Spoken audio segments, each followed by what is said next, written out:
Welcome back. The eyes of the world were on Beijing this past summer as hundreds of athletes competed for gold in the 2008 Olympics. While the sports took center stage, many of us were also treated to a lesson in Chinese culture and history, including the ancient art of Feng Shui.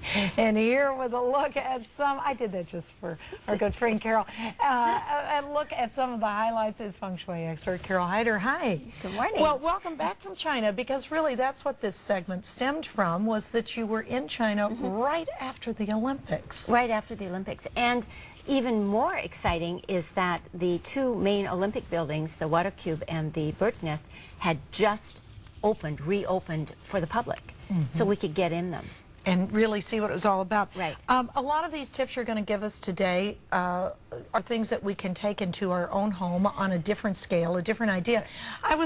This is really the home of Feng Shui? This is where Feng Shui started, yes. And the whole city of Beijing was built originally based on Feng Shui. And the idea was that the south direction was the most important. So if you go to Beijing, you'll notice that the entire Forbidden City is on a meridian line that runs north and south. And all of the buildings, all of the temples, all of the thrones that the emperor would sit in were facing directly south. And that meridian line goes all the way up to where the Olympic Park is. Now, if you would ask somebody in China, was Feng Shui used in designing the Olympic layout? Yeah, they kind of deny that. No one will come forward and say, oh, absolutely. But it was glaringly obvious to most of us who study Feng Shui. Well, and in a city that it really was laid out that way so many years ago, it would make sense. That's right. Now, we saw some buildings there. What were those?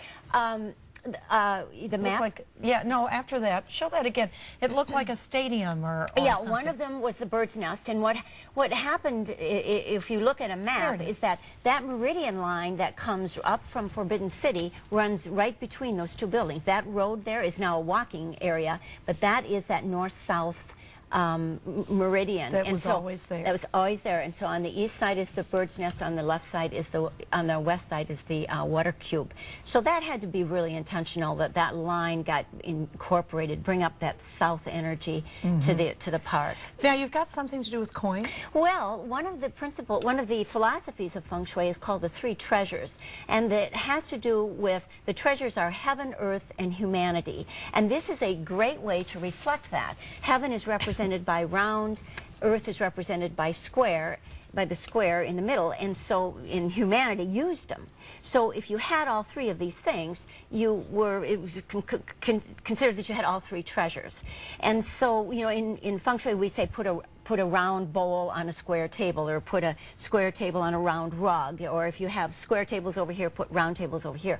Well, the Olympic Park, the roundness is reflected in the Bird's Nest, and the square in the Water Cube. And they're exactly opposite each other. And they're right opposite each other, right next to each other. And so there had to have been, there you can see them. I mean, there's just such a blatant statement about balancing out the roundness and the They couldn't fool you, could they, Carole? I was on it. You knew this was all Feng Shui. Yes. In a big way. Now, we've got these several pictures here of the water, the fire, the torch, and this so is on, another concept that all hooked together. That's right. This is another concept called yin and yang. And the idea is that if you have water in one area, you want fire in another. And of course, you had all the water in the Water Cube, but the Bird's Nest took on fire in such a huge way. The fireworks, the torch, it's all in red. All the stadium chairs are in red. And so, you know, again, the whole idea that there's somebody made a conscious decision to help balance out the fact that you have water on one side, you have fire on another. And here's, I added this last photo because this was so cool. What they've done is they have lined up all the costumes. They've dressed up these sort of dummies, and you can walk up and look at all those. Oh, those aren't real people. No, those aren't real people. Oh, so they just have the demonstration there that you can go in and see. Very cool. Oh, it's very, very cool. Very fun very trip. Interesting. I want to hear more about it. You can come next time. Yeah, wouldn't that be good? We'll bring my daughter. She's taking Chinese. Lovely. For more information about Carole or her classes, log on to showcaseminnesota.com and click on the Tuesday link. We'll wrap things up when we return.